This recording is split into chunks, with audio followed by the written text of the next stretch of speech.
Nome do livro: Batismo de Fogo. Livro 5. A Saga do Bruxo Geralt de Rivia. Autor: Andrzej Sapkowski. Capítulo 1.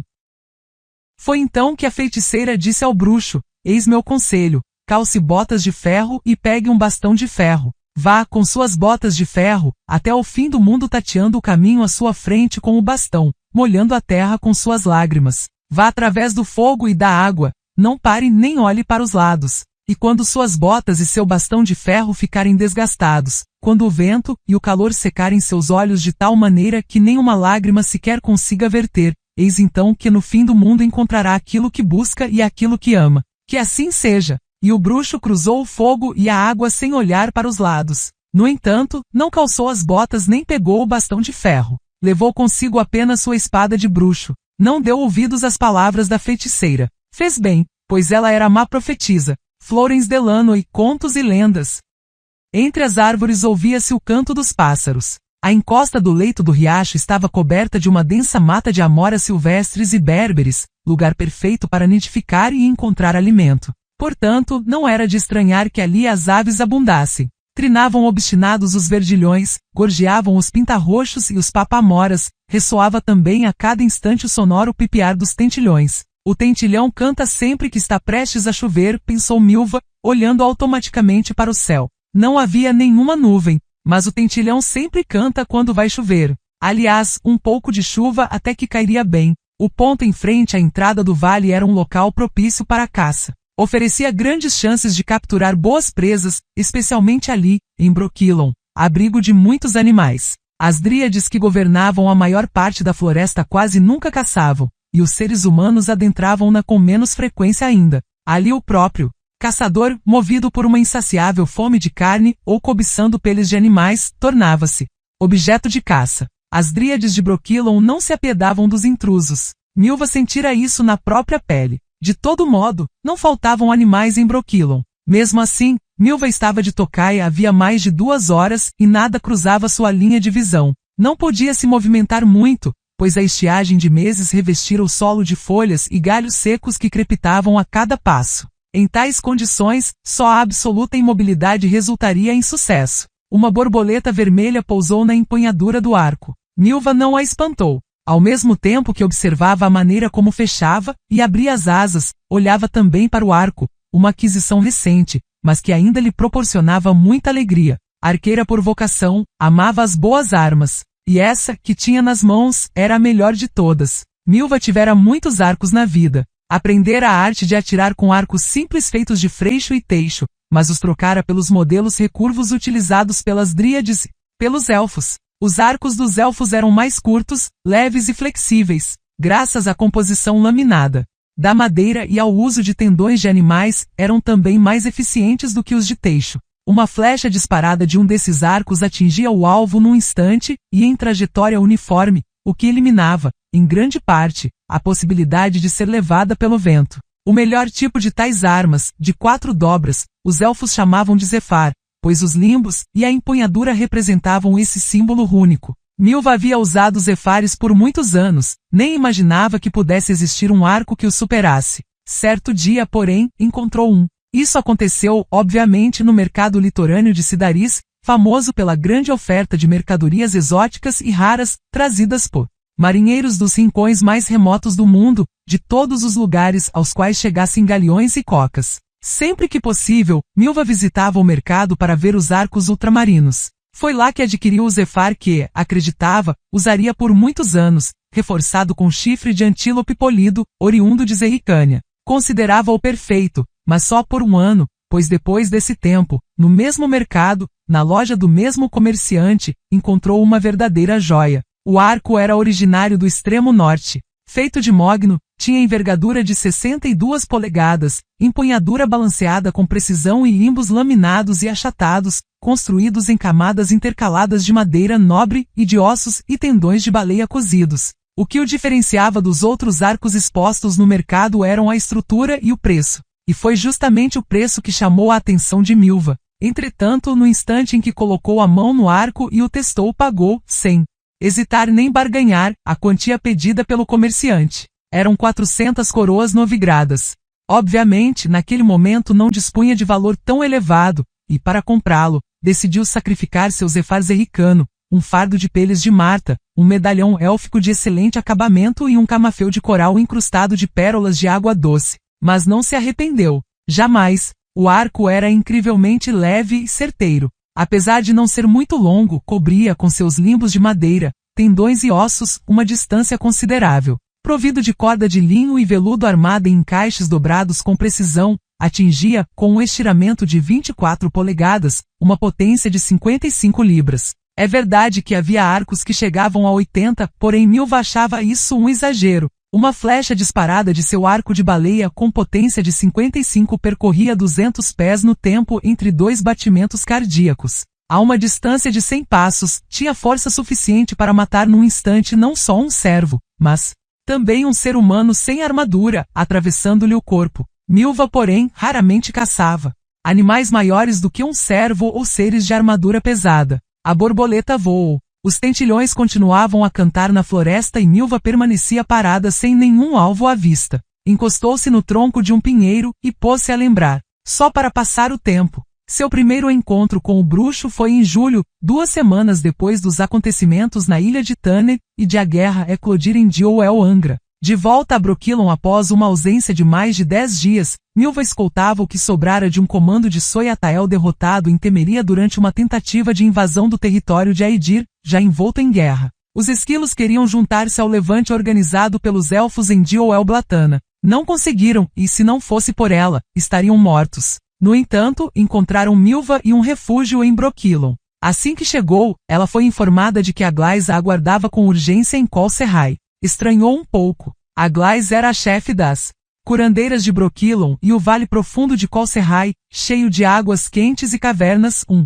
lugar de curas. Mesmo assim, obedeceu, convencida de que se tratava de um elfo em processo de cura que queria entrar em contato com seu comando por meio dela. Contudo, quando viu o bruxo ferido e se deu conta do motivo de ter sido chamada, ficou furiosa. Saiu da caverna correndo com os cabelos soltos ao vento e descarregou toda a raiva em Aglais. Ele me viu. Ele viu meu rosto. Você entende o quanto isso pode ser perigoso? Não entendo, respondeu a curandeira com frieza. Egwin Bladed, o bruxo, um amigo de Brokilon. Está aqui há 14 dias, desde a lua nova, e ficará ainda por algum tempo, até conseguir se levantar e andar normalmente. Ele deseja notícias do mundo, quer saber como estão as pessoas que lhe são próximas. Só você pode fornecê-las. Notícias do mundo? Você deve ter enlouquecido, sua bruxa. Sabe o que está acontecendo no mundo, além das fronteiras de sua pacata floresta? Em Aedir impera a guerra. Bruges, Temeria e Redânia viraram um caos, um inferno, e há muitas perseguições. Aqueles que iniciaram a rebelião em Tanner estão sendo procurados por toda parte. Há espiões e Angivar em todo lugar. Basta deixar escapar uma palavra, torcer a boca na hora errada, para acabar preso num calabouço com o carrasco apontando-lhe um ferro incandescente. E você quer que eu me torne espiã, farejando e recolhendo informações que eu me arrisque? Por quem? Por um bruxo semi-morto? Quem é ele para mim? Meu irmão ou parente por acaso? Você enlouqueceu, Aglais? Se você quer gritar, interrompeu a Dríade calmamente, então vamos adentrar a floresta. Ele precisa de tranquilidade. Milva virou-se para ver a entrada da caverna na qual havia pouco vira o bruxo ferido. Um homem forte, pensou involuntariamente, apesar de magro como uma vara. Cabeça branca, mas o ventre em forma, como o de um jovem. Percebe-se que é dado ao trabalho, não a toicinho e cerveja. Ele esteve em Tanner e constatou, em vez de perguntar. Um rebelde. Não sei, disse Aglais, indiferente. Está ferido. Precisa de ajuda. O resto não me interessa. Milva se irritou. A curandeira era conhecida por sua aversão a conversas. No entanto, Milva já ouvira os relatos exaltados das dríades da fronteira oriental de Brokilon. Sabia tudo sobre os acontecimentos de 2 semanas atrás, sobre a feiticeira de cabelos castanhos que aparecera em Brokilon iluminada pela magia, sobre o homem com o braço e a perna fraturados que revelara ser um bruxo, conhecido pelas dríades como Gwynbladed, o lobo branco. No início, contaram elas, não se sabia o que fazer. O bruxo, banhado em sangue, ora gritava, ora desmaiava. Aglais aplicava curativos provisórios, xingava e chorava. Milva não acreditara em tudo. Quem já havia visto uma feiticeira chorar? E depois chegara a ordem de Duen Canel, daquela que tinha olhos cor de prata, Eitné, a senhora de Brokilon. Mandara.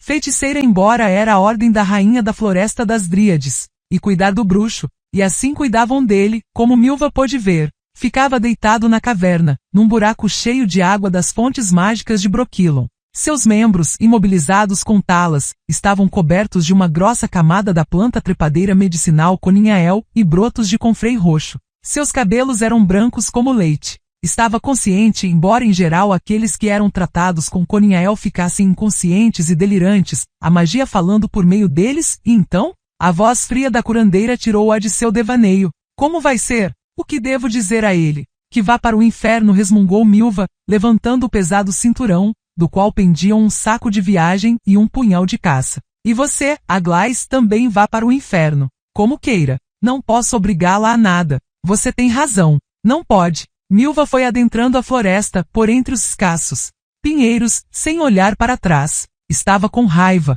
Sabia de tudo o que acontecera durante a primeira lua nova de julho em Taned. Os Soyatael não paravam de falar do assunto. Houve uma rebelião durante uma reunião dos feiticeiros na ilha, correu sangue, cabeças rolaram. O exército de Nilfgaard, como um sinal, atacou a Edir e Liria. A guerra eclodiu. Em Temeria, Redânia e Caeden, os esquilos se tornaram o alvo principal. Primeiro, porque o comando de Soyatael supostamente foi auxiliar os feiticeiros rebeldes. Segundo, porque supostamente algum elfo, ou meio-elfo, apunhalou e assassinou Vizimir, rei da Redânia. Em consequência, os humanos, enraivecidos, atacaram os esquilos. Tudo fervia, fazendo correr o sangue dos elfos feito um rio. Então, pensou Milva, será verdade o que os sacerdotes contam, que o fim do mundo e o dia do juízo final estão próximos. O mundo foi tomado pelo fogo, os humanos viraram-se contra os elfos e até contra os próprios humanos em guerras fratricidas. E o bruxo se intrometeu na política e aderiu à rebelião.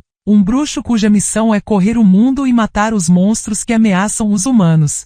Há séculos bruxo nenhum se envolve em política ou em guerra, pois existe uma lenda sobre um rei louco que levava água numa peneira, queria uma lebre de mensageiro e fazia um bruxo de paladino. E aí está, um bruxo aleijado numa rebelião contra os reis, fugindo de sua sentença, escondido em Brokilon. Definitivamente é o fim do mundo. Seja bem-vinda, Maria. Estremeceu. A dríade de baixa estatura encostada num pinheiro tinha olhos e cabelos cor de prata. O sol poente envolvia sua cabeça numa auréola contra o fundo da multicolorida floresta. Milva ajoelhou-se sobre uma perna e prestou reverência, inclinando a cabeça. Saudações, senhora Itné. A senhora de Brokilon enfiou uma faca de ouro com formato de foice atrás do cinturão de tecido vegetal. Levante-se e ordenou. Vamos dar uma volta. Quero falar com você. Passaram muito tempo andando juntas pela floresta cheia de sombras, a pequena dríade de cabelos cor de prata e a alta moça de cabelos cor de linho. Por fim, uma delas quebrou o silêncio.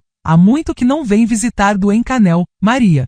Estava sem tempo, senhora Itné. Do Vistasca do Encanel o caminho é longo, e a senhora sabe que eu sei. Está cansada. Os elfos precisam de ajuda. Foi a senhora que me mandou auxiliá-los. Foi um pedido meu. Sim, um pedido seu. Tenho mais um então. Foi o que pensei. O bruxo? Ajude-o. Milva parou e virou-se com um movimento brusco, quebrando um galho de madressilva que atrapalhava o caminho. Esmagou-o entre os dedos e jogou-o bruscamente no chão. Há 6 meses disse, baixinho, olhando para os olhos cor de prata da dríade, tenho arriscado minha vida escoltando os elfos desde os comandos derrotados até Brokilon. Depois de descansarem e tratarem dos ferimentos, logo os guio de volta. Isso é pouco? Ainda não fiz o suficiente? A cada lua nova volto para a trilha na noite escura. Chego a temer o sol, como se eu fosse um morcego ou um mocho. Ninguém conhece melhor as trilhas na floresta do que você. Na floresta não vou saber de nada. O bruxo quer, supostamente, que eu recolha informações que ande entre os humanos. É um rebelde, os Angivari ficam atentos quando ouvem seu nome. Além do mais, não posso aparecer sozinha nas cidades. E se alguém me reconhecer? A lembrança daquilo ainda está viva, aquele sangue ainda não secou. Muito sangue foi derramado naquele tempo, senhora Itné. Não foi pouco. Os olhos cor de prata da velha dríade estavam ausentes, frios, inescrutáveis. Não foi pouco, é verdade. Se me reconhecerem, vão me empalar. Você é prudente, é cautelosa e consegue manter-se alerta. Para recolher as informações que o bruxo pede, eu teria de deixar a prudência de lado. É preciso perguntar, e mostrar curiosidade é perigoso. Se eles me pegarem, você tem contatos. Vão me torturar. Vão me matar. ou vão me deixar apodrecer. Em Drakengborn, você tem uma dívida comigo. Milva virou a cabeça e mordeu o beiço. Tenho, sim, respondeu com amargura. Não me esqueci disso. Fechou os olhos. De repente ficou com o rosto contraído, os lábios trêmulos, a mandíbula tensa. Sob as pálpebras surgiu a lembrança daquela noite, com o brilho pálido e assombroso da lua. Num instante sentiu de novo a dor no tornozelo, preso por um cinto de couro na emboscada, assim como a dor nas articulações, dilaceradas pelos violentos puxões. Os ouvidos foram sendo tomados pelo farfalhar das folhas provocado pela súbita movimentação de vai e vem da árvore. Gritos, gemidos, uma luta selvagem, louca e assustada, seguida do horrível sentimento de medo que a invadiu quando se deu conta de que não conseguiria se libertar. Gritos e pavor, a corda estalando, as sombras flutuando, o chão distorcido, fora do normal, invertido, o céu invertido, as árvores com as copas invertidas, dor, sangue pulsando nas têmporas. E de madrugada as dríades formando um círculo como uma guirlanda, um riso prateado. Distante, um fantoche pendurado numa corda. Balance, balance, marionete, com a cabecinha para baixo. E seu próprio grito, estranho, horripilante. E depois a escuridão. É verdade, tenho uma dívida, repetiu entre os dentes, pois estava dependurada e fui salva da corda. Vejo que não pagarei essa dívida enquanto viver. Cada um de nós tem alguma dívida, replicou Eitne. Assim é a vida, Maria Barrim. Dívidas e fianças, obrigações, gratidão, pagamentos. Fazer algo para outrem. Ou, quem sabe, para si próprio. Porque, na verdade, sempre pagamos a nós mesmos e não aos outros. Todas as dívidas que contraímos nós mesmos as pagamos. Cada um de nós carrega em si um fiador e um devedor. A questão é acertar as contas dentro de nós. Chegamos a este mundo como um grão de vida que nos foi dada, depois contraímos dívidas e as pagamos. A nós mesmos. Para que no final as contas se acertem. Considera o bruxo um próximo seu, Sr. Eitne? Considero. Sim, embora ele próprio não o saiba. Volte a Colserrai, Maria Barrim. Vá até ele. Faça o que ele pedir. O crepitar de folhas secas encheu o vale, um galho estalou. Soou o alto e raivoso grasnar do corvo, os tentilhões levantaram voo, fazendo lampejar as retrizes brancas. Milva prendeu a respiração. Até que enfim pensou. Crá-crá, grasnou o corvo. Crá-crá-crá. Outro galho estalou. Milva ajeitou no braço esquerdo, o velho protetor de couro, polido de tão desgastado, e colocou o punho no laço preso à empunhadura. Retirou uma flecha da aljava achatada que carregava na coxa. Inconscientemente, como de costume, verificou o estado da ponta e da empenagem. Ela comprava as hastes em mercados, escolhendo, em geral, uma das 10 que lhe ofereciam, mas sempre as emplumava sozinha. A maioria das flechas prontas disponíveis tinha as remiges demasiado curtas, montadas em linha reta na haste, enquanto Milva usava apenas flechas empenadas helicoidalmente, com remiges acima de 5 polegadas.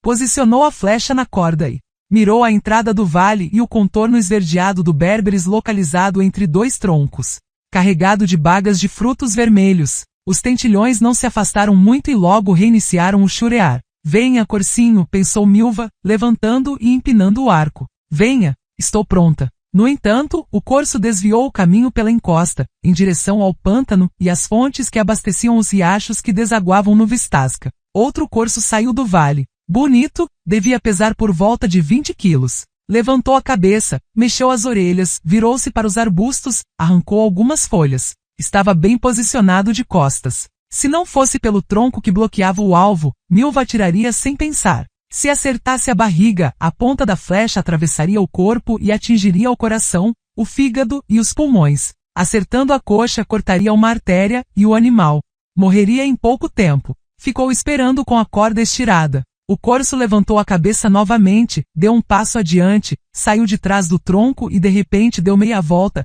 ficando de frente. Milva, mantendo a flecha e a corda na posição de tensão, xingou baixinho. Atirar de frente era arriscado. Em vez de acertar o pulmão, a ponta da flecha poderia atingir o estômago. Ficou aguardando, contendo a respiração, sentindo o gosto salgado da corda no canto da boca. Essa era mais uma qualidade importantíssima, inestimável de seu arco, pois, se usasse uma arma mais pesada ou de qualidade inferior, não conseguiria segurá-la por tanto tempo estirada sem ficar com a mão cansada, comprometendo a precisão do tiro. Por sorte, o corso abaixou a cabeça, mordiscou algumas ervas que cresciam entre o musgo e virou-se para o lado. Milva respirou com alívio, mirou o alvo e delicadamente soltou a corda. Entretanto, não ouviu o estalo da costela fraturada pela ponta da flecha. O corso saltou, deu um coice e desapareceu, acompanhado do crepitar de galhos secos, pisoteados e do farfalhar de folhas remexidas. Milva permaneceu imóvel durante alguns batimentos de seu coração, petrificada como uma estátua de mármore de uma deusa da floresta. Só depois de tudo ficar em silêncio é que tirou a mão direita da bochecha e abaixou o arco. Rastreando na memória o caminho de fuga do animal, sentou-se, tranquila, encostando-se no tronco. Caçadora experiente, explorava as florestas senhoris desde criança. Matara o primeiro corso quando tinha 11 anos e o primeiro cervo de galhada de 14 pontas considerado pelos caçadores um raríssimo bom agouro no dia de seu 14º aniversário. E a experiência a ensinara a nunca ter pressa em perseguir o animal abatido. Se tivesse acertado o alvo em cheio, o corso deveria ter caído morto a menos de 200 passos da entrada do vale. Se não tivesse o que lhe parecia pouco provável, a pressa só pioraria as coisas. Um animal com uma flecha atravessada no corpo, deixado em paz, fugiria descontroladamente, mas depois diminuiria a velocidade. Um animal perseguido e assustado correria de maneira desenfreada e só pararia quando estivesse fora de alcance. Tinha, então, pelo menos meia hora. Arrancou um capim e mordeu-o com os dentes. Ficou pensativa. As lembranças surgiam de novo. Quando Milva voltou a Brokilon depois de 12 dias, o bruxo já conseguia andar. Mancava um pouco e levemente arrastava o quadril, mas já andava. Milva não ficou surpresa. Sabia das propriedades mágicas e curativas da água da floresta e da erva coninhael, conhecia as habilidades de Aglais, pois várias vezes testemunhara a cura instantânea das dríades feridas, e lhe parecia que os boatos sobre a força e a resistência dos bruxos eram verdadeiros. Depois de sua chegada, demorou a ir a Col Serrai, apesar de as dríades falarem que Gwynbleidd estava ansioso para vê-la. Agiu assim de propósito, ainda descontente com a missão que lhe fora dada. Queria, com isso, demonstrar sua irritação. Primeiro, escoltou ao acampamento os elfos do comando dos esquilos que vieram com ela. Então, relatou com detalhes os acontecimentos no caminho, avisou as dríades do bloqueio da fronteira preparado pelos humanos no Vistasca, e só depois de ser advertida pela terceira vez tomou banho, trocou de roupa e foi ver o bruxo. Ele a esperava na ponta da clareira, no lugar onde cresciam os cedros. Caminhava de vez em quando, se sentava, endireitava as costas com agilidade. Pelo visto, Aglais recomendou que se exercitasse. Que notícias traz? Perguntou logo depois de cumprimentá-la, mas ela não se deixou enganar pela frieza de sua voz. A guerra parece estar chegando ao fim, respondeu, dando de ombros. Dizem que Nilfgaard aniquilou Liria e Aedir. Verden se entregou, e o rei de Temeria fez um acordo com o imperador nilfgaardiano. Os elfos no Vale das Flores proclamaram o próprio reino, pois os Soyatael de Temeria e da Redânia não chegaram até lá. Continuam lutando. Não era isso que eu queria saber. Não? Milva fingiu estar surpresa. Ah, claro. Passei por Dorian. Como você me solicitou, apesar de ter de desviar do caminho. São perigosos aqueles lados. Interrompeu-se, alongou-se. Dessa vez ele não a apressou. O tal Codringher, perguntou ela por fim, que você pediu que eu visitasse, era seu amigo? O rosto do bruxo ficou impassível, mas Milva sabia que ele havia entendido de primeira. Não, não era. Melhor assim, continuou, à vontade, pois ele já não está entre os vivos. Morreu no incêndio que tomou sua casa, da qual restaram apenas a chaminé e metade da parede da frente. Boatos correm soltos em toda Dorian. Uns falam que o tal Codringher era bruxo e produzia poções mágicas, outros, que tinha feito um pacto com o diabo, e foi então consumido pelo fogo do capeta. Há também quem diga que enfiou o nariz e os dedos no lugar errado, como era de seu costume. Alguém não gostou disso e simplesmente o matou e incendiou a casa para não deixar vestígios. E você, o que pensa disso? Sua pergunta foi ignorada, não despertando uma emoção sequer no rosto pálido. Continuou então com o mesmo tom malicioso e arrogante. O interessante é que esse incêndio e a morte do tal Codringher ocorreram na primeira lua nova de julho,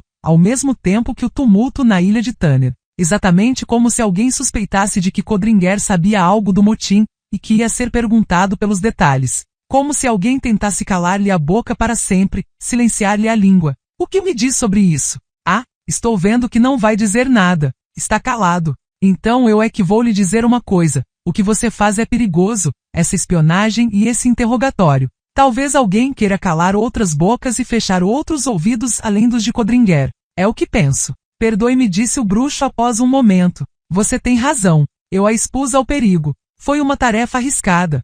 Demais para uma mulher, não é? Milva balançou a cabeça e, com um movimento brusco, arremessou dos ombros os cabelos ainda molhados. É o que você quer dizer? Quem diria um cavalheiro? Lembre-se de uma coisa. Mesmo que eu precise ficar de cócoras para urinar, meu casaco não é de pele de lebre, e sim de lobo. Não me pinte de covarde, já que você não me conhece. Conheço, sussurrou ele com calma, não reagindo à sua raiva e voz exaltada. Você é Milva, que escolta os esquilos até Brokilon, livrando-os das ciladas. Conheço sua valentia, mas foi egoísmo e imprudência de minha parte expô-la ao perigo, imbecil. Interrompeu-o com ímpeto. Preocupe-se consigo mesmo, não comigo. Preocupe-se com a garota. Sorriu com sarcasmo, porque dessa vez a expressão no rosto dele mudou. Ficou calada de propósito, esperando as perguntas. O que você sabe? Perguntou o bruxo por fim. E quem lhe deu as informações? Você tinha seu codringueiro, bufou Milva, levantando a cabeça com orgulho. Eu tenho meus conhecidos com os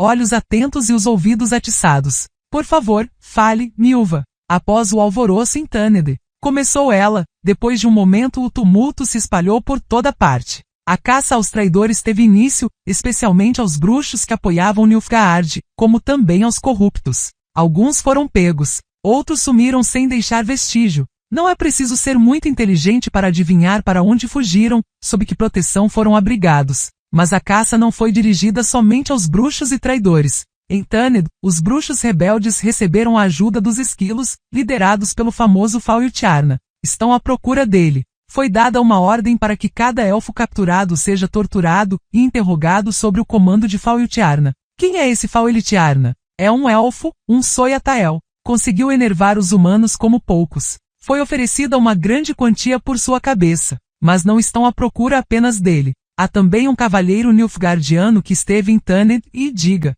os Angivari perguntam por um bruxo chamado Geralt de Rivia e por uma moça chamada Cirila. A ordem é que capturem os dois vivos. Nada pode acontecer-lhes, nem um cabelo sequer pode ser-lhes arrancado. Ah, elas devem estimá-lo muito, já que cuidam tanto de sua saúde. Interrompeu-se ao ver a expressão no rosto do bruxo, que de repente perdeu toda a calma sobre-humana. Entendeu que, por mais que tentasse, não conseguiria assustá-lo. Pelo menos, não quando se tratava de temer pela própria pele. Para sua surpresa, sentiu-se envergonhada. Bem, quanto à perseguição, não vale nem seu menor esforço, disse com mais delicadeza, porém ainda com um traço de sarcasmo nos lábios. Você está seguro em Brokilon. Aliás, não conseguirão capturar a garota viva também. Quando cavaram nos escombros daquela torre mágica que desabou em Tâned. O que você tem, hein? O bruxo cambaleou, apoiou-se no cedro, sentou-se com dificuldade ao pé do tronco. Milva se afastou, assustada com a palidez que subitamente lhe cobriu o rosto.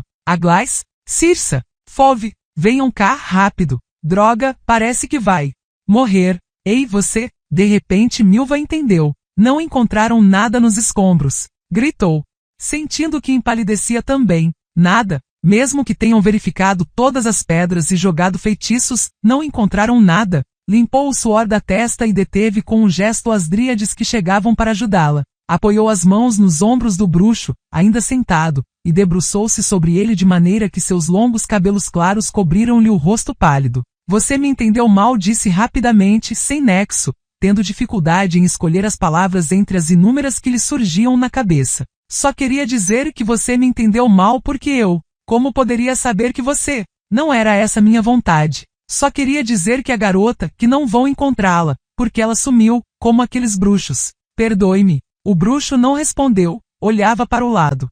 Milva mordeu os lábios e cerrou os punhos. Daqui a 3 dias vou partir de Brokilon, continuou ela com delicadeza depois de um longo, muito longo silêncio. Quando a lua começar a minguar e as noites se tornarem um pouco mais escuras. Devo voltar em 10 dias, talvez antes. Logo depois de Lamas, nos primeiros dias de agosto. Não se aflija. Vou mover céus e terra para conseguir as informações. Se alguém souber algo sobre essa moça, você também saberá. Obrigado, Milva. Vejo-o em 10 dias. Grimblade. Sou Geralt.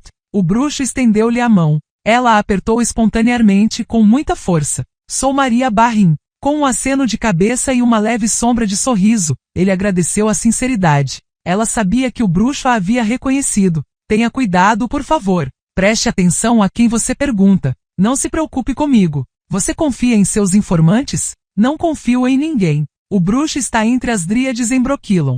Suspeitei que estivesse lá. Dijkstra cruzou os braços sobre o peito. Que bom que essa informação se confirmou. Ficou em silêncio por um instante. Lenny lambeu os lábios e esperou. Que bom que essa informação se confirmou, repetiu o chefe do serviço secreto do reino da Redânia, pensativo, como se estivesse falando consigo mesmo. É sempre melhor ter a certeza. Ah, se Yennefer estiver com ele. Por acaso, a feiticeira não está com ele, Lenny? Como? O espião estremeceu. Não, meu senhor. Não está. Qual é sua ordem? Se o senhor o quiser vivo, farei com que saia de Brokilon. Mas caso prefira vê-lo morto, Lenny. Dijkstra direcionou os frios olhos azul claros para o agente. Não seja inoportuno. Em nossa profissão, a intromissão não é bem vista. Sempre desperta suspeitas. Senhor Lenny empalideceu levemente. Eu sei. Você só quis receber as ordens. Ordeno então. Deixe o bruxo em paz. Sim, senhor. E Milva? Deixe-a em paz também. Pelo menos por enquanto. Sim, senhor. Posso me retirar? Pode. A gente saiu da câmara, fechando com cuidado a porta de carvalho. Dijkstra manteve-se calado por um longo tempo, olhando para os mapas, cartas, denúncias, protocolos de inquérito e sentenças de morte empilhados na mesa. Ori. O secretário levantou a cabeça e pigarreou. Ficou em silêncio. O bruxo está em Brokilon. Ori Reuven pigarreou de novo, olhando involuntariamente para debaixo da mesa, na direção das pernas de seu chefe. Dijkstra percebeu o olhar. Está certo. Não vou perdoá-lo pelo que fez, resmungou. Por culpa dele, não pude andar por 2 semanas. Fui humilhado diante de Filipa. Tive de uivar como um cachorro e implorar-lhe que fizesse em mim um daqueles malditos rituais mágicos. Se não fosse por ela, estaria mancando até hoje. Bem, a culpa foi minha, eu o subestimei. O pior é que não posso tirar a desforra agora, pegar esse filho da mãe. Não tenho tempo nem posso usar meus funcionários para resolver questões privadas. Ori, não é verdade que não posso. Não pigarreie. Eu sei. Droga, como o poder seduz. Instiga quem o tem a ser usado. Como é fácil esquecer. Mas quando alguém esquece uma vez, já era. Filipa Ilhart ainda está em Montecalvo? Está sim. Pegue a pena e o tinteiro. Vou lhe ditar uma carta para ela. Escreva. Diabos, não consigo me concentrar. Que gritaria é essa, Ori? O que está acontecendo na praça? Os estudantes estão jogando pedras contra a residência do deputado Nilfgaardiano. Pelo que eu me lembro, nós lhes pagamos por isso. Ah, tudo bem. Feche a janela. Que amanhã eles façam o mesmo com a sucursal do banco do anão Giancardi. Ele se recusou a revelar as contas. Giancardi, doou uma grande quantia para o fundo de guerra. Então, que joguem pedras nos bancos que não doaram nada. Todos doaram. Você é chato, hein? Vá anotando. Querida Phil, sol de meus. Droga, sempre me esqueço. Pegue outra folha. Está pronto? Sim, senhor.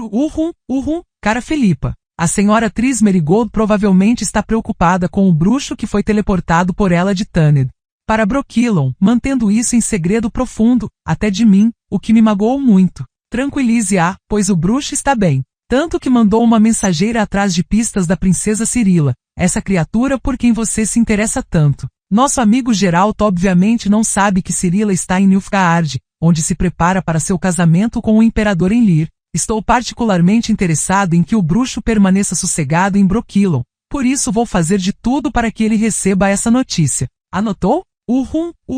Para que ele receba essa notícia, novo parágrafo. Fico pensando, droga, Ori, limpe a pena. Estamos escrevendo para Filipa, e não para o Conselho Real. A carta tem de ter boa aparência. Novo parágrafo. Fico pensando porque o bruxo não tenta fazer contato com Yennefer. Não acredito que esse afeto quase obsessivo tenha se esvanecido de maneira tão brusca, independentemente da orientação política de sua amada. De outro lado, se fosse Yennefer quem entregou Cirila em Lir e se existissem provas disso, faria de tudo para que o bruxo as recebesse nas próprias mãos. Tenho certeza de que o problema se resolveria sozinho e essa linda traidora de cabelos pretos correria risco de morte. O bruxo não gosta quando alguém mexe com sua amada. Artal Terra Nova soube disso em Tanned. Gostaria de acreditar, Phil, que você não tem provas da traição de Yennefer, e não sabe onde ela está se escondendo. Ficaria muito magoado se descobrisse que há mais um segredo escondido de mim. Eu não tenho segredos para você. Do que está rindo, Ori?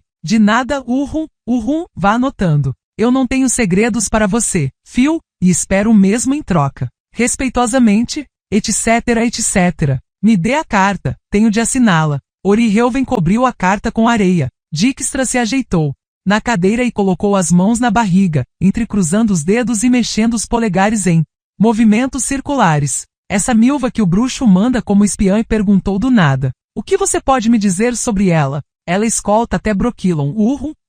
Pegarriou o secretário os grupos de Soyatael derrotados pelo exército temeriano. Livra os elfos das ciladas e embustes e os faz descansar para que depois se reagrupem em comandos militares. Não me passe informações amplamente disponíveis, se interrompeu o Dijkstra. Tenho conhecimento sobre a atuação dela, aliás, planejo usá-lo. Se não fosse por isso, teria entregue Milva aos temerianos faz tempo. O que você me diz sobre ela própria em termos pessoais? Acho que ela vem de um pequeno vilarejo no Alto Soden. Seu verdadeiro nome é Maria Barrin. Milva é uma alcunha que as dríades lhe deram. Na língua antiga significa milhafre, completou Dijkstra. Eu sei, vem de uma família de caçadores. Gente da floresta que conhece todos os segredos dela. Quando velho Barrin perdeu o filho destroçado por um alce, ensinou a arte da floresta à filha. Pouco depois de morrer, a mãe se casou novamente. Maria não se dava bem com o padrasto e fugiu de casa. Acho que tinha por volta de 16 anos naquela época. Seguiu rumo ao norte, sobrevivendo de caça. No entanto, os guardas florestais dos barões não a deixavam em paz, rastreando-a e perseguindo-a como um animal. Então começou a caçar em Brokilon, e foi lá, que as dríades a pegaram. E em vez de matá-la, acolheram-na, resmungou Dijkstra. Consideraram-na uma delas. E ela retribuiu a dádiva. Fez um pacto com a velha Itné dos olhos cor de prata, a bruxa de Brokilon. Maria Barrin está morta, viva Milva. Quantas expedições ela conseguiu organizar antes que as forças de Verden e Kerak se unissem? 3? Acho que 4. Oriheuven nunca estava certo de nada, mesmo que tivesse ótima memória. Havia no total por volta de 100 homens, ávidos pela caça às mamunas. Demoraram muito até se darem conta do que ela fazia. Milva de vez em quando retirava alguém da chacina nas próprias costas e o sobrevivente louvava sua valentia. Acho que foi só na 4ª vez, em Verden, que alguém abriu os olhos. Como é possível, gritaram do nada, que uma guia que chama os humanos para caçarem as mamunas toda vez saia ilesa. E foi aí que viram que ela os guiava, mas para uma armadilha, na direção das flechas lançadas pelas dríades. Dijkstra afastou para o lado da escrivaninha um protocolo de inquérito, porque sentiu que o pergaminho ainda estava com o odor da sala de torturas. Foi então, continuou, pensativo, que Milva desapareceu em Brokilon feito um sonho de ouro, mas até hoje é difícil encontrar voluntários para as expedições de caça às dríades. A velha Itné e a jovem Cânia fizeram uma boa seleção, e elas ainda têm a coragem de dizer que a provocação é invenção dos humanos.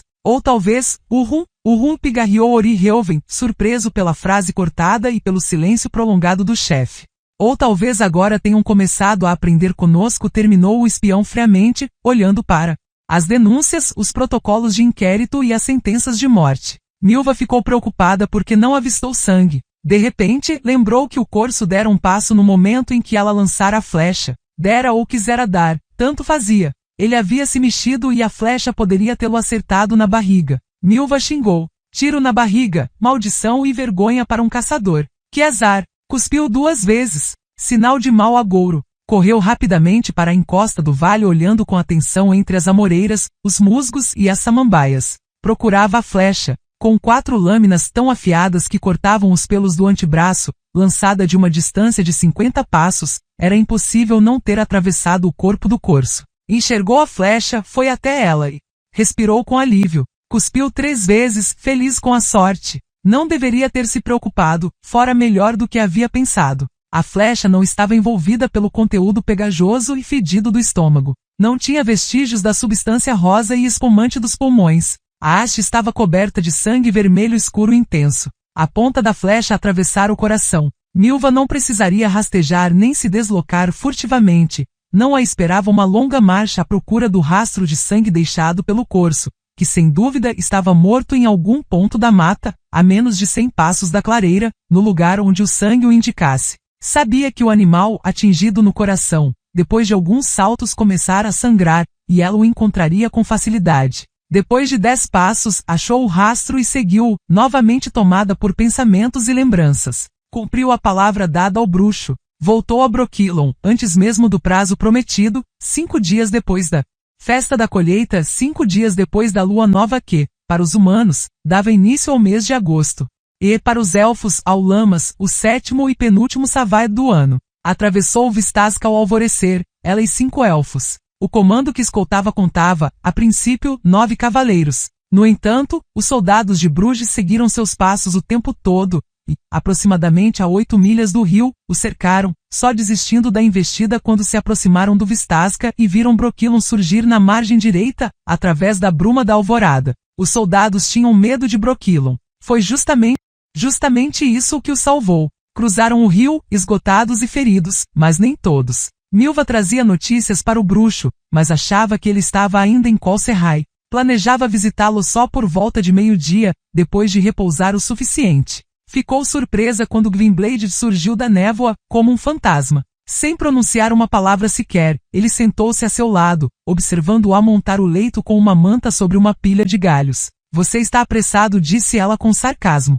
Bruxo, estou esgotada. Passei o dia e a noite na cela, não estou sentindo as ancas. Fiquei encharcada até os ossos, pois de madrugada, feito lobos, tivemos de atravessar a mata que cresce na margem do rio. Por favor, diga-me, você descobriu alguma coisa? Descobri, sim. Milva resfolegou enquanto desamarrava e tirava os sapatos ensopados. E sem dificuldade, pois o assunto está no ar. Você não me falou que essa sua garota é uma pessoa tão distinta. Pensei que fosse apenas uma enteada, uma coitadinha, uma órfã desprivilegiada pelo destino. E aí está, uma princesa sintrense. Ah, será que você também é um príncipe disfarçado? Conte-me, por favor. Os reis não vão conseguir apanhá-la, pois essa sua Cirila, pelo que parece, fugiu de Tânia direto para Nilfgaard, provavelmente com aqueles feiticeiros traidores. Em Nilfgaard, o imperador Enlir recebeu-a com pompa. E sabe o que mais? Parece que está pensando em se casar com ela. Mas agora me deixe descansar. Se quiser, conversaremos depois de eu dormir um pouco. O bruxo ficou em silêncio. Milva estendeu as ataduras molhadas em um galho bifurcado para que o sol nascente a secasse, e puxou com força a fivela do cinto. Quero tirar a roupa, resmungou. O que você ainda está fazendo aqui? Não esperava notícias afortunadas? Não há mais perigo, ninguém mais pergunta por você. Os espiões deixaram de procurá-lo. E sua garota conseguiu escapar dos reis, vai ser imperatriz, é uma informação certa? Nada é certo, bocejou e sentou. Se no leito salvo que dia após dia o sol percorre o céu do leste para o oeste. Mas deve ser verdade. O que dizem sobre o imperador Nilfgaardiano e a princesa de Cintra? Não se fala em outra coisa. Por que esse súbito interesse? Você não sabe? No dote ela vai conceder a Enlir bons pedaços de terra. Não só de Cintra, mas também deste lado do Jaruga. Ah, vai ser minha soberana, pois sou do Alto Soden, e todo Soden virou seu feudo. Se eu for pega caçando um corso em suas florestas, serei enforcada por ordem dela. Milva cuspiu. O mundo é mesmo maldito. Droga, meus olhos estão se fechando. Só mais uma pergunta. Alguma daquelas feiticeiras, ou melhor, daqueles feiticeiros traidores, foi pego? Não. Mas dizem que uma das feiticeiras tirou a própria vida logo depois de Vengerber ser derrotada, e o exército de Caeden entrar em Aedir. Deve ter sido por aflição ou medo de ser torturada, no comando que você escoltou a cavalos livres. Será que os elfos me dariam um deles? Você está com pressa de partir, murmurou Milva, cobrindo-se com a manta. E acho que sei para onde. Ficou em silêncio, surpresa com a expressão no rosto dele. Então, entendeu que a notícia que trouxera não era boa e deu-se conta de que não entendia nada, absolutamente nada. De repente sentiu vontade de sentar-se a seu lado, fazer 1000 perguntas, ouvir saber, talvez dar algum conselho. Esfregou bruscamente o punho fechado no canto do olho. Estou esgotada, pensou. A noite toda a morte me seguiu. Preciso respirar. Por que deveria me envolver em sua aflição e em suas preocupações? Quem é ele para mim? E essa garota? Que os dois vão para o inferno. Droga, perdi o sono por causa de tudo isso. O bruxo se levantou. Eles me darão um cavalo. Pegue aquele que quiser, e disse ela após um momento. E é melhor você passar longe dos olhos dos elfos. Fomos cercados e feridos antes de atravessar o Vistasca. Só não toque no cavalo preto. Ele é meu. Por que você ainda está aqui? Obrigado pela ajuda. Por tudo. Milva não respondeu. Tenho uma dívida com você. Como vou pagá-la? Como? Indo embora daqui. Gritou ela, apoiando-se nos cotovelos e puxando a manta com força. Eu preciso dormir. Pegue o cavalo, e vá para Nilfgaard, para o inferno, para o capeta, tanto faz para mim. Vá embora. Deixe-me em paz. Vou pagar minha dívida, disse o bruxo com voz baixa. Não vou me esquecer. Talvez um dia você precise de ajuda, de apoio, de um ombro amigo. Quando isso acontecer, grite, grite para a noite e eu virei. O corso estava na ponta da encosta, coberta de samambaias e porosa de tantas fontes que desaguavam lá. Seus olhos brilhavam voltados para o céu. Milva viu carrapatos enormes enfiando-se em sua barriga cor de palha clara. Vocês vão ter de procurar outro sangue, bichos nojentos, murmurou, arregaçando as mangas e pegando a faca porque este já está esfriando. Com um movimento ágil e seguro, cortou a pele desde o externo até o ânus, habilmente passando a faca ao lado dos genitais. Separou a camada de gordura com cuidado, sujando-se até a altura dos cotovelos. Cortou o esôfago e retirou os órgãos internos. Abriu o estômago e a vesícula biliar à procura de bizuares. Não acreditava nas propriedades mágicas dos bizuares, mas não faltavam idiotas que acreditavam nelas e pagavam bem por isso. Levantou o corso e colocou-o por cima de um tronco próximo, com a barriga aberta virada para o solo, deixando o sangue escorrer. Limpou as mãos em folhas de samambaia e sentou-se ao lado da presa.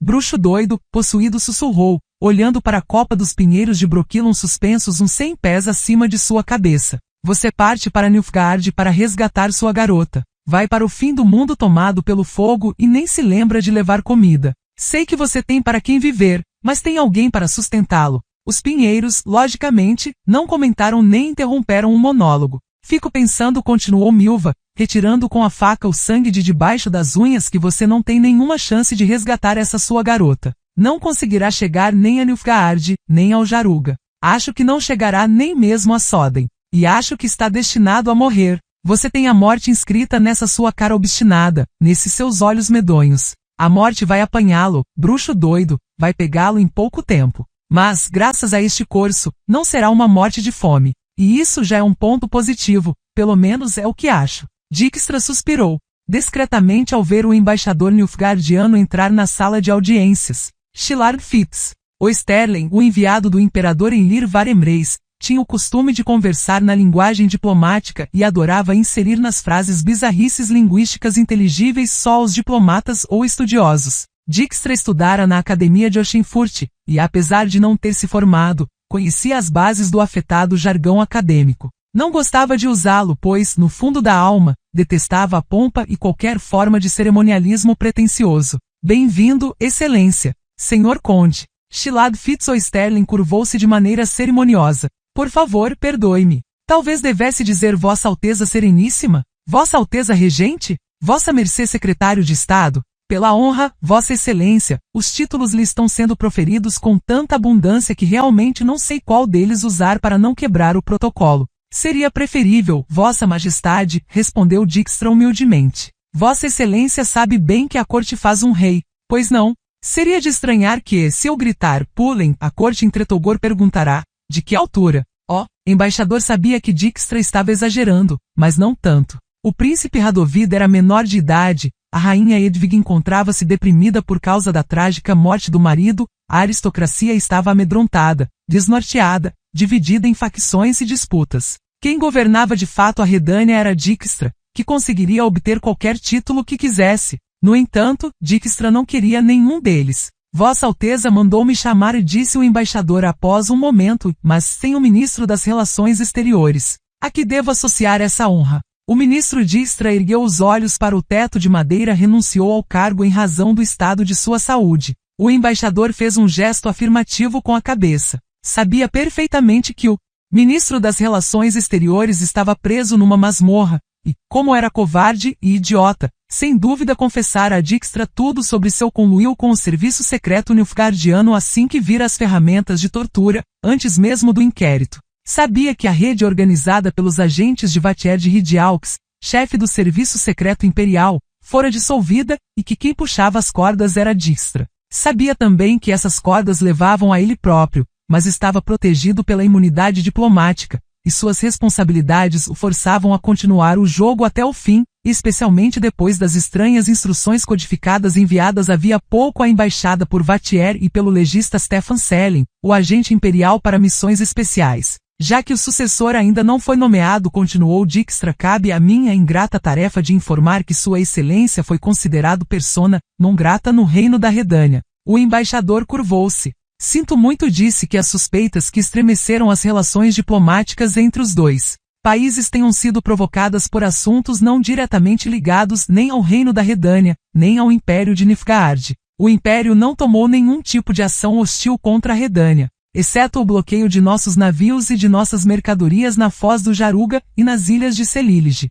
exceto o fornecimento de armas e o apoio aos bandos de Soyatael. São suposições. E a concentração do exército imperial em Verden e Sintra, e os ataques dos bandos armados em Soden e Bruges? Vossa Excelência, Soden e Bruges são protetorados temerianos, e nós temos uma aliança com Temeria, portanto os ataques dirigidos contra Temeria nos atingem diretamente. Restam ainda assuntos relacionados só com a Redânia, a rebelião na ilha de Tâned e o atentado criminoso contra o rei Vizimir, assim como a questão da atuação do Império nesses acontecimentos. Code atine ad incidente na ilha de Tâned. O embaixador fez um gesto de resignação. Não. Fui autorizado a expressar minha opinião. Sua Majestade Imperial em Lir Varemreis é alheio às dissensões de vossos feiticeiros. Lamento que nossos protestos contra a propaganda que sugere o contrário não sejam suficientemente eficazes, propaganda que, ouso observar, é apoiada pelo governo do Reino da Redânia. Seus protestos nos surpreendem e deixam estarrecidos. Dijkstra esboçou um leve sorriso, pois o imperador não esconde o fato de que a princesa de Sintra, sequestrada da ilha de Tâned, está em sua corte. Cirila, rainha de Sintra, corrigiu de maneira enfática. Shilard Fitzosterling não foi sequestrada, uma vez que procurou asilo no Império, e isso não tem relação com o incidente em Tâned. É mesmo? O incidente em Tâned, continuou o embaixador, com a expressão fria, impassível, provocou desgosto no imperador. Ele abominou sincera e profundamente o atentado traiçoeiro à vida do rei Vizimir, executado por um louco. No entanto, o que desperta maior abominação ainda é o boato deplorável que corre entre o povo que ousa procurar no Império os instigadores desse crime. Esperemos que, prendendo-os instigadores, falou Dijkstra, acentuando as palavras, ponha-se fim ao boato. Prendê-los e levá-los à justiça é questão de tempo. Justitia fundamentum regnorum, admitiu Shilard Fitzosterling com seriedade. A crimen horribilis non potessa non esse punibile. Posso atestar que Sua Majestade Imperial deseja que seja assim. O imperador tem o poder de cumprir esse desejo, deixou escapar Dijkstra, cruzando os braços sobre o peito. Uma das líderes do complô, Enida Angleana, até recentemente feiticeira Francesca Findabair, está brincando de rainha do país de fantoche dos elfos em Dioel Blatana. Tudo com o consentimento do imperador. Sua Majestade Imperial, o embaixador curvou-se rigidamente, não pode se envolver nos assuntos de Dioel Blatana, um reino soberano, aceito por todas as potências vizinhas, mas não pela Redânia. Para a Redânia, Dioel Blatana ainda faz parte do reino de Aedir. Embora vocês, com os elfos e Caeden, tenham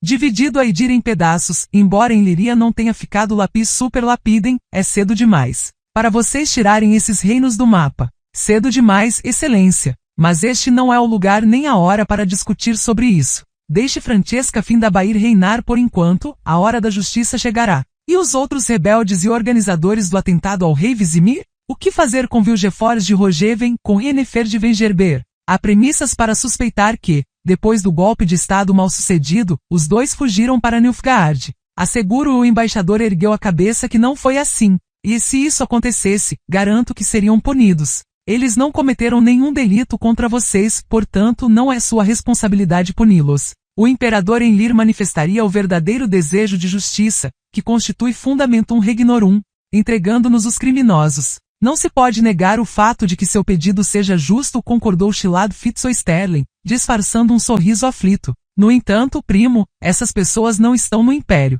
Segundo, mesmo que lá aparecessem, há um impedimento. A extradição é executada com base em uma sentença judicial, nesse caso proferida pelo Conselho Imperial. Note, Excelência, que o rompimento das relações diplomáticas pela Redânia é um ato hostil, e seria difícil esperar que o Conselho votasse a favor da extradição de pessoas que procuram asilo, se o pedido fosse feito por um país hostil. Seria um ato sem precedentes. Só se o quê? Só se criarmos um precedente. Não estou entendendo. Se o reino da Redânia estivesse pronto para entregar um súdito seu ao imperador, um criminoso comum, capturado aqui mesmo, o imperador e o conselho teriam um motivo para retribuir esse gesto de boa vontade. Dijkstra permaneceu calado por longo tempo, parecendo cochilar ou pensar. De quem você está falando? O sobrenome do criminoso, o embaixador.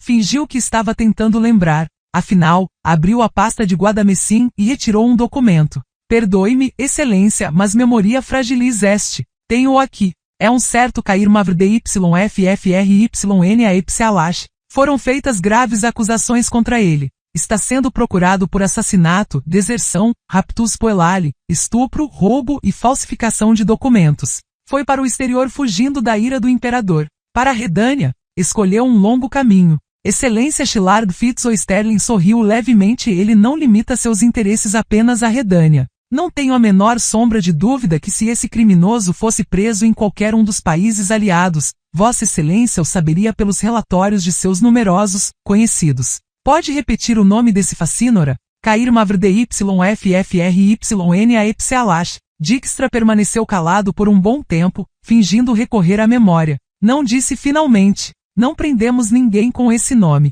Deveras, minha memoria não costuma ser fragilis nesse tipo de assunto. Sinto muito.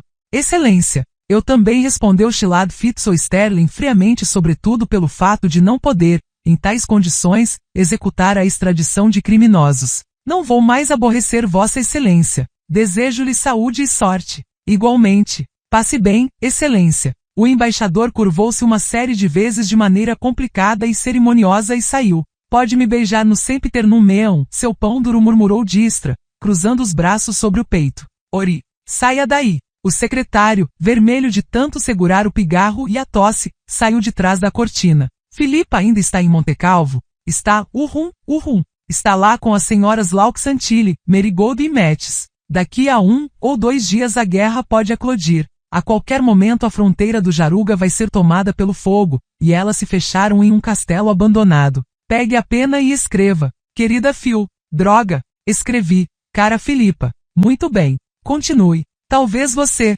fique interessada em saber que aquele palhaço de elmo emplumado, desaparecido de Tanned de maneira tão misteriosa quanto aparecera por lá, chama-se Cair Mavrdyffrryn e é filho do Senescal Sealash. Não somos os únicos à procura desse ser bizarro. Aparentemente também estão atrás dele o serviço de Vatier de Ridiaux e os homens daquele filho da puta, a senhora Filipa.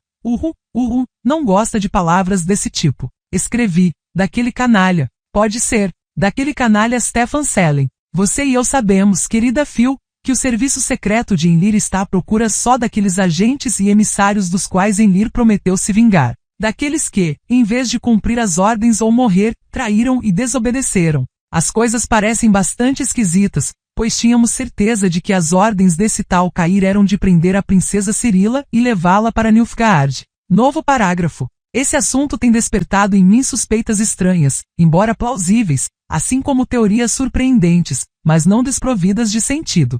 Gostaria de abordá-las com você a sós. Respeitosamente, etc. Milva seguiu diretamente para o sul, primeiro ao longo do Vistasca, por queimados, e depois de cruzar o rio, pelos barrancos úmidos, cobertos por um fofíssimo tapete de musgo verde-limão. Imaginava que o bruxo, não conhecendo o terreno tão bem quanto ela, não se arriscaria a atravessar para o lado dos humanos. Cortando a curva do rio, virada em direção a Broquilon, poderia alcançá-lo nas redondezas da cascata de St. Tracy, e então, deslocando-se rapidamente e sem parar, ultrapassá-lo. Os tentilhões não erravam quando cantavam. No sul, o céu começou a escurecer. O ar ficou espesso e pesado, os mosquitos e as mutucas se tornaram insistentes e implicantes. Quando entrou na mata ciliar, onde cresciam aveleiras cheias de frutos ainda verdes, e a cáscara sagrada nua em seu negror.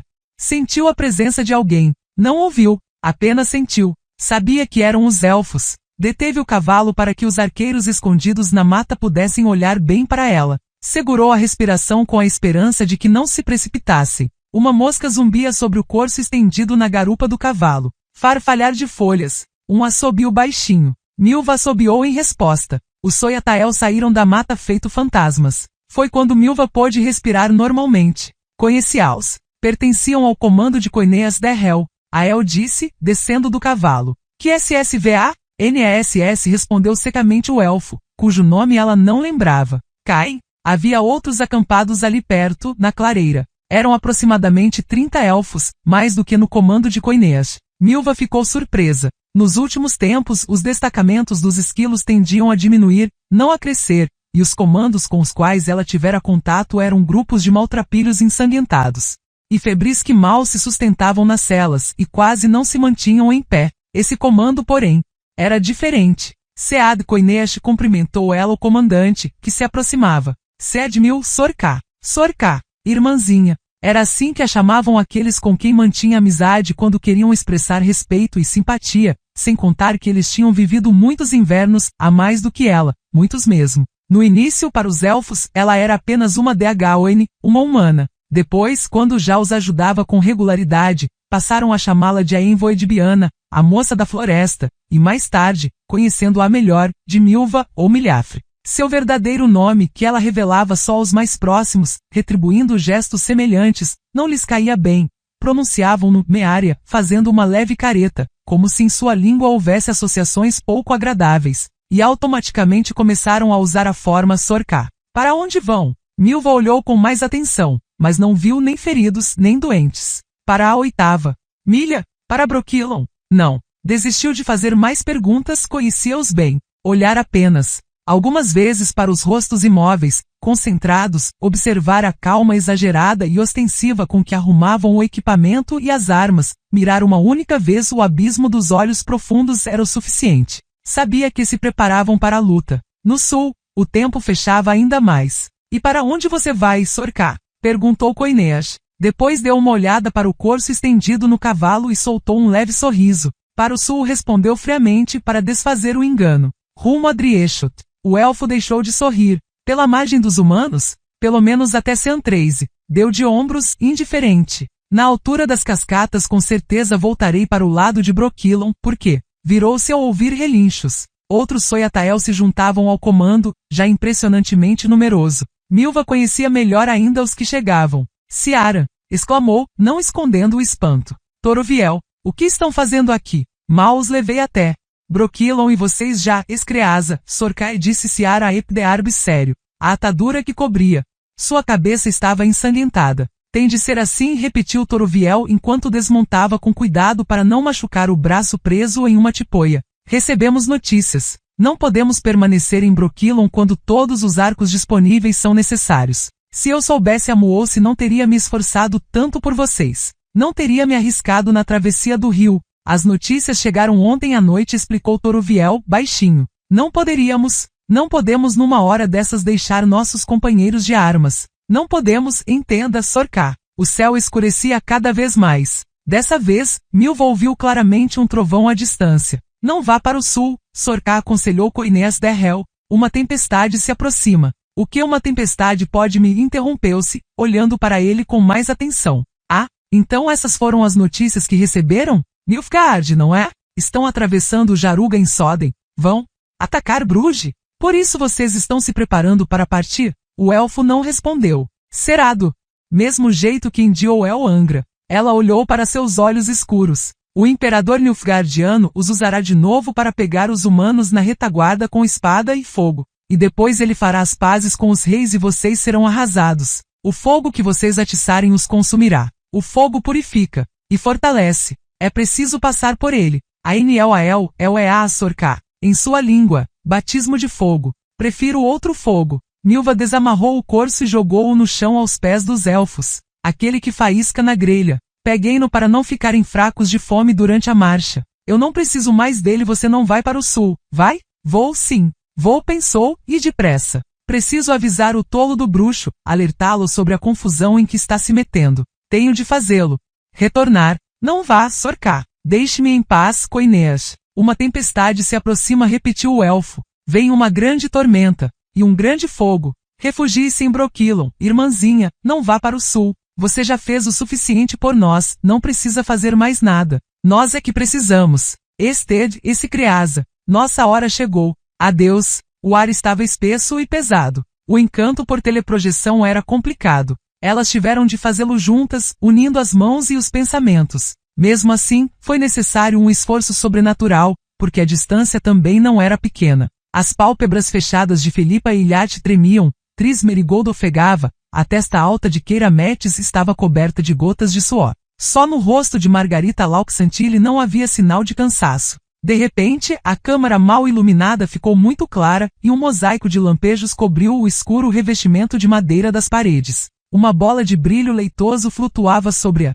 mesa redonda. Philippa Hilliard proferiu as últimas palavras do encanto e a bola pousou na frente dela, em uma das 12 cadeiras posicionadas ao redor da mesa. A projeção de um vulto apareceu dentro da bola. A imagem tremia, a projeção era instável, mas ganhava nitidez rapidamente. Droga, murmurou Keira, limpando a testa. Em Nilfgaard não conhecem glamour ou feitiços de beleza? Pelo visto, não o declarou Tris pelo canto da boca. Parece que nunca ouviram falar de moda também. Nem de maquiagem, disse Philippa, baixinho. Mas agora, quietinhas meninas. E não fiquem olhando para ela. Precisamos estabilizar mais a projeção e cumprimentar nossa convidada. Fortaleça-me, Rita. Margarita Laux-Santilli repetiu a fórmula do encanto e o gesto de Philippa. A imagem estremeceu algumas vezes, perdeu a instabilidade nebulosa e o brilho artificial, e os contornos e as cores ficaram mais nítidos. As feiticeiras podiam agora ver melhor a figura do outro lado da mesa.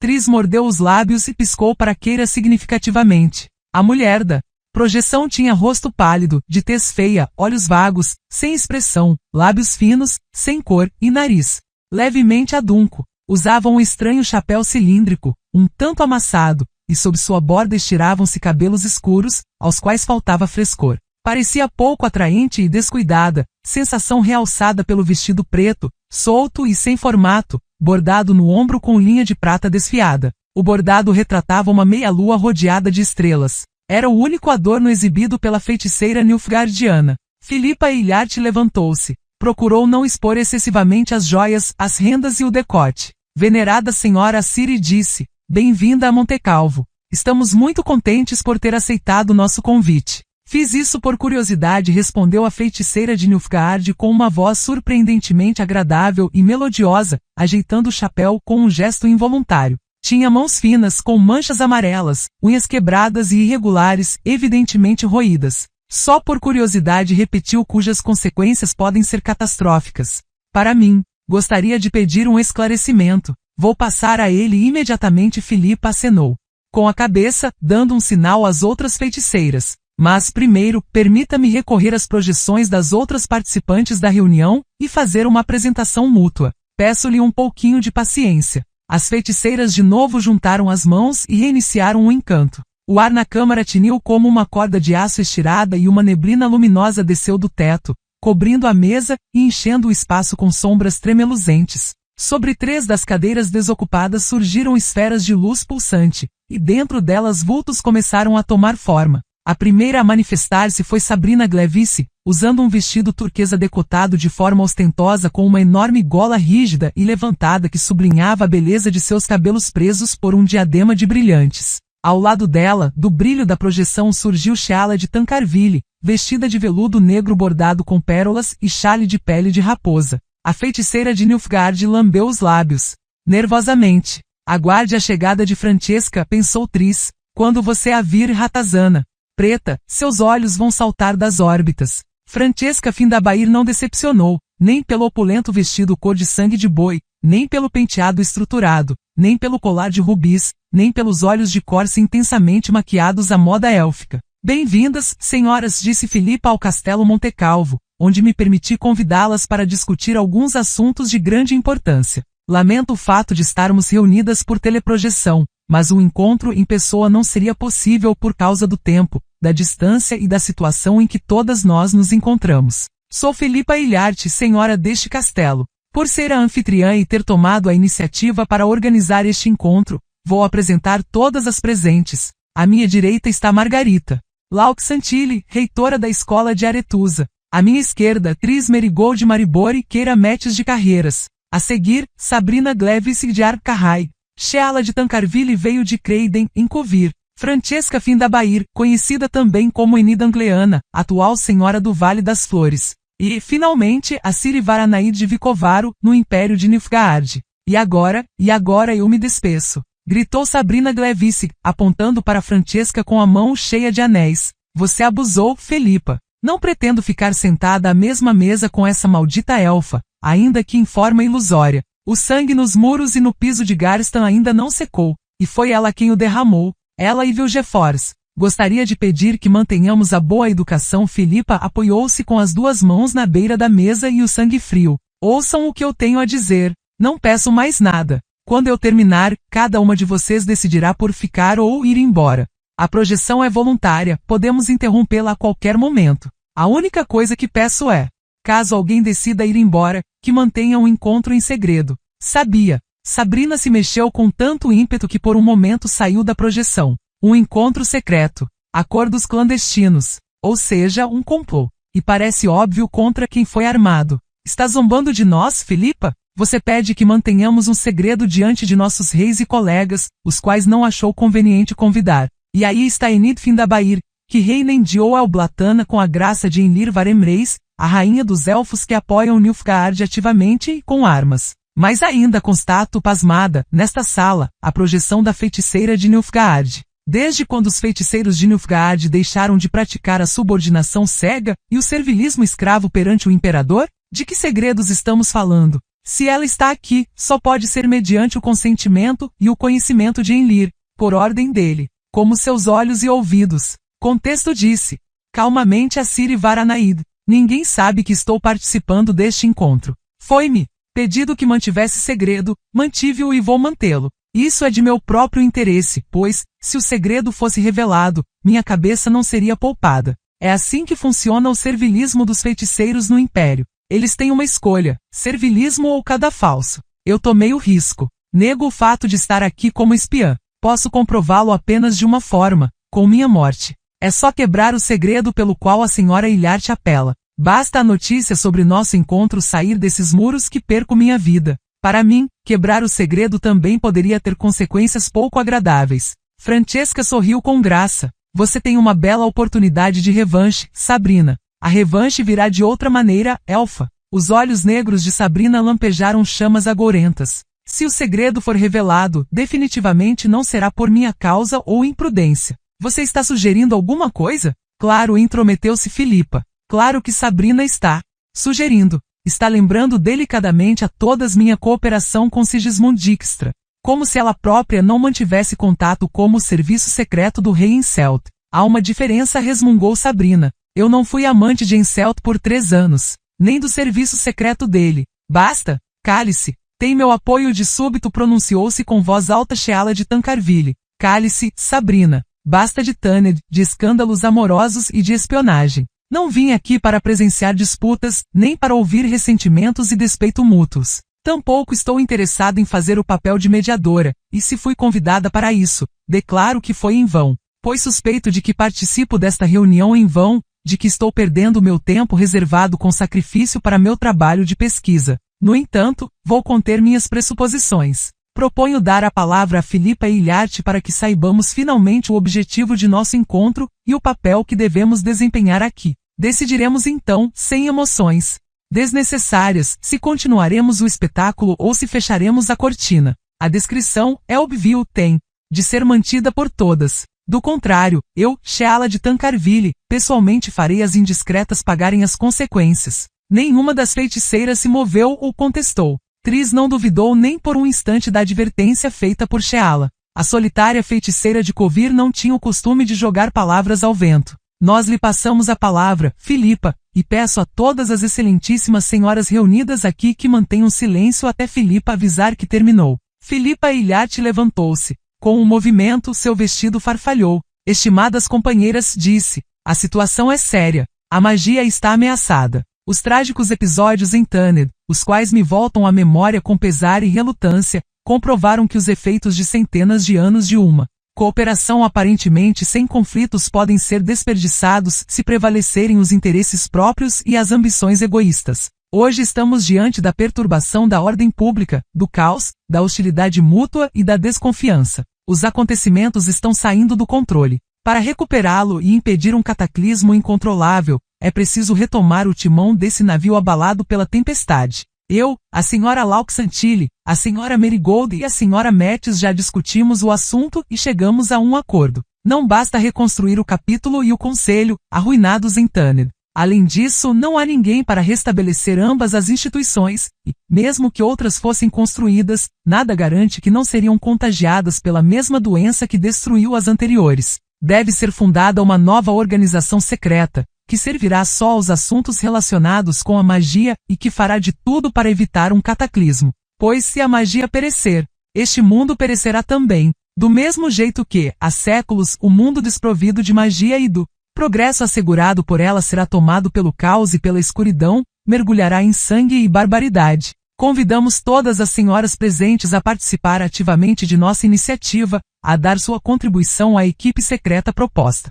Tomamos a liberdade de chamá-las aqui para ouvir sua opinião acerca do assunto. Terminei. Obrigada. Sheala de Tancarville acenou com a cabeça. Se as senhoras me permitirem, vou começar. Minha primeira pergunta, querida Filipa, é: por que eu? Por que fui chamada aqui? Inúmeras vezes recusei candidatar-me ao capítulo e renunciei à minha cadeira no conselho. Primeiro, estou completamente ocupada com meus trabalhos. Segundo, acreditava e ainda acredito que em Covir, Covise e em Forza há outros mais dignos dessa honra. Pergunto: por que fizeram o convite a mim, e não a Carduin, Stredjaed Vael Tugdual ou Zangenis? Porque são homens, e respondeu Filipa. A organização por mim mencionada será composta apenas de mulheres. Senhora Ciri, retiro minha pergunta. A feiticeira de Nilfgaard sorriu. Ela era parecida com a da senhora de Tancarville. A resposta foi satisfatória. Isso me cheira a chauvinismo feminino, constatou Sabrina Glevice, irônica especialmente quando sai de sua boca, Filipa, após a mudança e de sua orientação sexual. Eu não tenho nada contra os homens. Aliás, eu os adoro e não imagino a vida sem eles. Mas depois de pensar um pouco, cheguei à conclusão de que é boa ideia. Os homens são psiquicamente instáveis, demasiado propícios a surtos de emoções, e não se pode contar com eles em momentos de crise. É verdade, concordou Margarita Lauxantili com calma. Constantemente compara os resultados das adeptas de Aretusa com os efeitos do trabalho dos meninos da escola de Banal, e essa comparação sempre é favorável às meninas. A magia é paciência, delicadeza, inteligência, prudência, persistência, mas também envolve a capacidade de suportar as derrotas e falhas com humildade. O que desorienta os homens é a ambição. Eles sempre querem aquilo que é inatingível e impossível. Nem percebem o possível. Basta, revoltou-se Sheala, não conseguindo esconder um sorriso. Não há nada pior que um chauvinismo com bases científicas. Que vergonha, Rita! No entanto, também acho adequada a proposta da estrutura unissexual desse convento ou, se preferirem, loja. Como todas ouvimos, trata-se do futuro da magia, um assunto demasiado sério para ser confiado aos homens. Se me permitem, disse Francesca Findabair melodiosamente, gostaria de interromper por um momento as divagações acerca da indiscutível dominação natural de nosso sexo e concentrar-me nos assuntos relacionados com a iniciativa proposta, cujo objetivo para mim ainda não está claro. O momento não é ocasional e levanta algumas questões. Estamos em guerra. Nilfgaard derrotou e encurralou os reinos do norte. Então, será que sob esses lemas muito gerais que escutamos aqui não há uma compreensível vontade de reverter a situação, de derrotar e encurralar Nilfgaard? Se assim for, Filipa, não conseguiremos chegar a um acordo. Foi por isso que me convidaram, perguntou a Ciri Varanaid. Não dou muita atenção à política, mas sei que o exército imperial está vencendo o exército das senhoras. Fora a senhora Francesca e a senhora de Tancarville, que vem de um reino neutro, todas as outras representam reinos inimigos do Império de Nilfgaard. Como devo entender as palavras a respeito da solidariedade em torno da magia? Como um incentivo à traição? Lamento muito, mas não me vejo nesse papel. Ao terminar o discurso, a Ciri se abaixou como se estivesse passando a mão em algo que não cabia na projeção. Tris teve a impressão de ter ouvido um miado. Ela tem um gato, sussurrou Querametes. Aposto que é preto, silêncio, sibilou Filipa. Cara Francesca, estimada Ciri. Nossa iniciativa tem de ser absolutamente apolítica, esse é seu objetivo fundamental. Nós nos guiaremos não pelos interesses das raças, reinos, reis ou imperadores, mas pelo bem da magia e de seu futuro. E guiando-nos pelo bem da magia, Sabrina Glevisig sorriu com sarcasmo, não nos esqueceremos do bem-estar das feiticeiras. Afinal, sabemos como são tratados os feiticeiros em Nilfgaard. Enquanto conversarmos apoliticamente, Nilfgaard vencerá, e quando cairmos sob o poder imperial, todas nos assemelharemos a... Tris se remexeu. Filipa suspirou baixinho. Keira abaixou a cabeça. Sheala fingiu estar ajeitando o chale. Francesca mordeu os lábios. O rosto de Assiri Varanaid permaneceu imóvel, mas ficou levemente corado. Queria dizer que todas nós teríamos um fim trágico. Sabrina encerrou a frase com pressa. Filipa, atriz e eu, nós três estivemos no Monte de Soden. Enlir se vingará por aquela derrota por Taned e pelo conjunto de nossa atuação. Em minha percepção, esse é apenas um dos óbices levantados pela declarada atitude apolítica deste convento. A participação nele significa que temos de desistir imediatamente do serviço ativo e político prestado a nossos reis? Ou devemos permanecer lá e servir duplamente à magia e ao poder? Quando alguém Francesca sorriu me comunica que é apolítico, pergunto sempre a qual das políticas está se referindo. E sei que, com certeza, não está se referindo àquela da qual se ocupa, disse Assiri Varanaid, olhando para Filipa. Eu sou a política. Margarita Lauxantilli ergueu a cabeça. Minha escola é a política. Estou falando de todos os tipos, gêneros e espécies de política que existem. Estimadas senhoras. Sheala, que permanecera calada por algum tempo, entrou na conversa. Lembrem-se de que pertencem ao sexo dominante. Não se comportem, então, como meninas sentadas à mesa que tentam arrancar, uma da outra, um prato cheio de guloseimas. O princípio proposto por Filipa está claro, pelo menos para mim, e por enquanto não tenho razões suficientes para considerá-las menos inteligentes do que eu. Fora desta sala, sejam quem quiserem ser, sirvam a quem ou a que quiserem servir, com tanta dedicação que desejarem. Mas quando o convento se reunir, trataremos exclusivamente da magia e de seu futuro. É assim que eu imagino, confirmou Filipa Ilharte. Sei que há muitos problemas, dúvidas e incertezas. Discutiremos acerca disso em nosso próximo encontro, do qual participaremos todas não em forma de projeção ou ilusão, mas pessoalmente. Sua presença será considerada não um ato formal de adesão ao convento, mas um gesto de benevolência. Decidiremos juntas se tal convento será fundado. Todas nós, com direitos iguais. Todas nós, repetiu Sheala. Vejo aqui cadeiras vazias e suponho que não foram postas por acaso. O convento deveria ser composto de 12 feiticeiras. Gostaria que a senhora Assiri nos propusesse e apresenta-se uma candidata a uma dessas cadeiras no próximo encontro. No Império de Nilfgaard, certamente haverá outra feiticeira digna.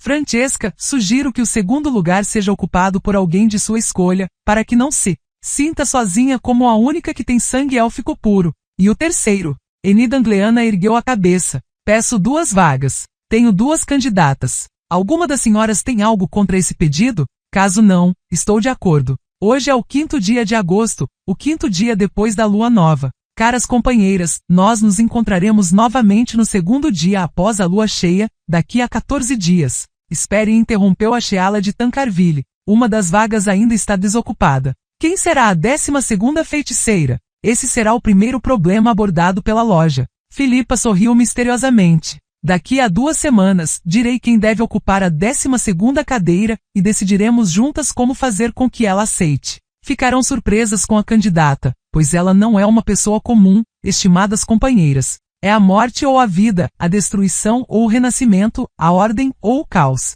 Depende do ponto de vista. Todo o vilarejo saiu à rua para ver o bando passar. Tuzik também estava ocupado, mas não resistiu. Ultimamente muito se falava sobre os ratos. Até correu o boato de que todos tinham sido pegos e enforcados. O boato revelou-se falso, e a prova disso desfilava agora mesmo com calma e ostentação. Canalhas insolentes, sussurrou alguém às costas de Tuzik. Era um sussurro cheio de admiração. Meteram-se no meio do vilarejo, e vestidos como se estivessem indo para um casamento. Olhe para os cavalos. Nem os Nilfgaardianos têm cavalos assim.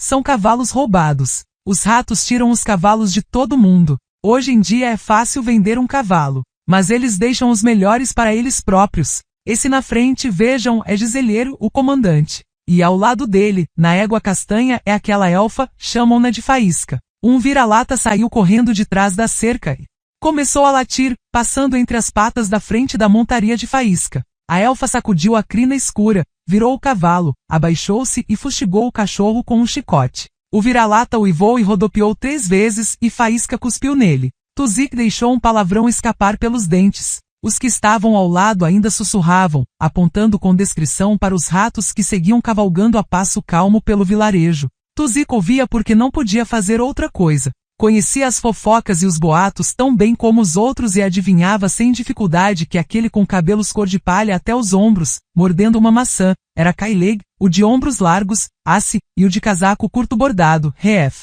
Duas jovens fechavam o desfile. Cavalgavam uma ao lado da outra de mãos dadas. A mais alta, montando um alazão, tinha os cabelos raspados, como se tivesse passado por tifo, vestia um casaquinho desabotoado, sob o qual uma blusa de renda reluzia de tanta brancura, e usava colar, pulseiras e brincos tão resplandecentes que os reflexos cegavam. Aquela, de colar é Mistley Tuzicoville, carrega tantos penduricalhos brilhantes que parece um pinheiro na época do Yule, dizem que matou mais gente do que a idade que tem, e a outra, montando o rosilho, aquela com a espada nas costas, chamam-na de Falca. Começou a andar com os ratos neste verão. Pelo que dizem, também é Indiabrada. A Indiabrada, calculou Tuzik, não era muito mais velha do que a filha dele, Milenka. Mechas dos cabelos cinzentos da jovem bandida escapavam da boina de veludo ornamentada com um penacho de fazão que saltitava presunçosamente. Usava um lenço de seda cor de papoula ardente, amarrado no pescoço num elaborado laço. De repente, houve um tumulto entre os camponeses reunidos em frente aos casebres.